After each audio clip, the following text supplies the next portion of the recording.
नमस्कार दोस्तों, एक बार फिर से हाजिर हूं मैं आप सभी के साथ में कुछ नई जानकारी लेकर के। दोस्तों, आज हम बात करने जा रहे हैं चमारों के बारे में। आइए जानते हैं।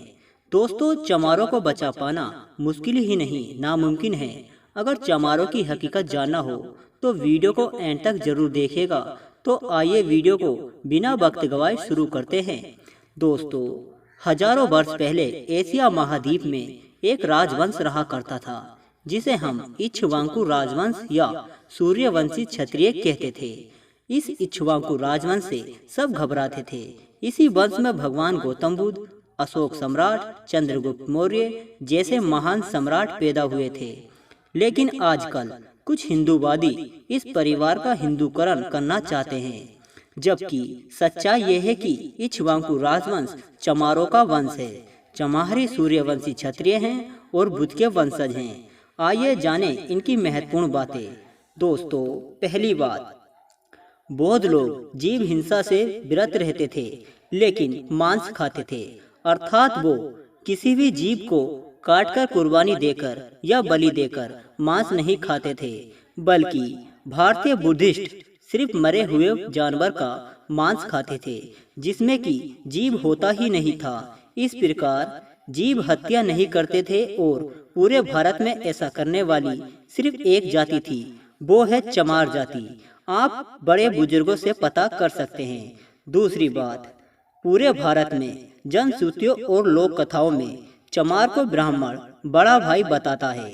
क्योंकि ब्राह्मण हिंदू धर्म का मुखिया है तो चमार बौद्ध धर्म का मुखिया है, इसलिए चमारों की शादी में पंडित नहीं बुलाया जाता है।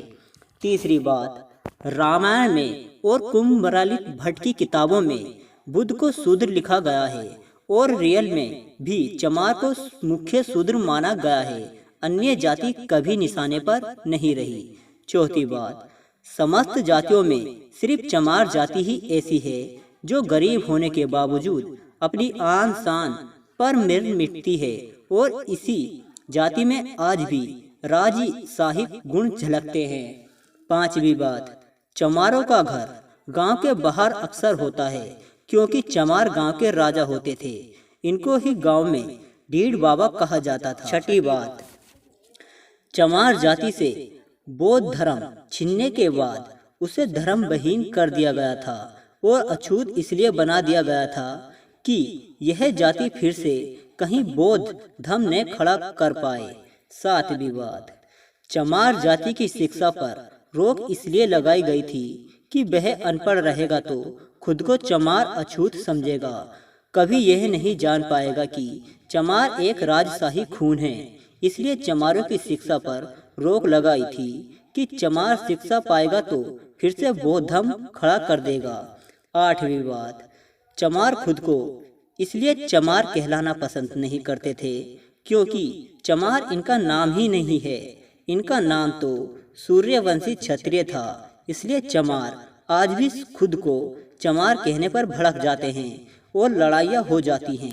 नवीं बात, ब्राह्मणों में जिस तरह शुक्ल शर्मा आदि समर्थक जातियां हैं, चमारों की भी समर्थक जातियां थी, जैसे कि कोरी चमार, नोनिया चमार, तांती चमार, दुसाध चमार, पासी चमार आदि। लेकिन चमारों की सत्ता विलुप्त होने के बाद इन सबको फूट पड़ गई थी। 10वीं बात, जो भी जातियां आर्य नहीं थी वो चमार कहलाती थी और ऐसा आज भी है, चाहे मौर्य हो या नोनिया या दुसाध हो या अन्य शूद्र ब्राह्मण, सबको चमार ही कहता था। ये सारी बातें जो ऊपर लिखी गई हैं, ये बर्मा और तिब्बत के बौद्ध ग्रंथों में इसका प्रमाण है और अधिक जानकारी हेतु आप बाबा साहब की लिखी किताब शूद्र कौन थे उससे पढ़ सकते हैं। अंत में दोस्तों, हर चमार से अनुरोध है कि इस वीडियो को किसी अगले चमार बौद्ध भाई के पास जरूर भेजें ताकि उसको भी यह पता चल कि उसका खून भेड़ बकरियों का खून नहीं है, बल्कि हर चमार महापंडित है, सूर्यवंशी है। जय भीम, जय भारत।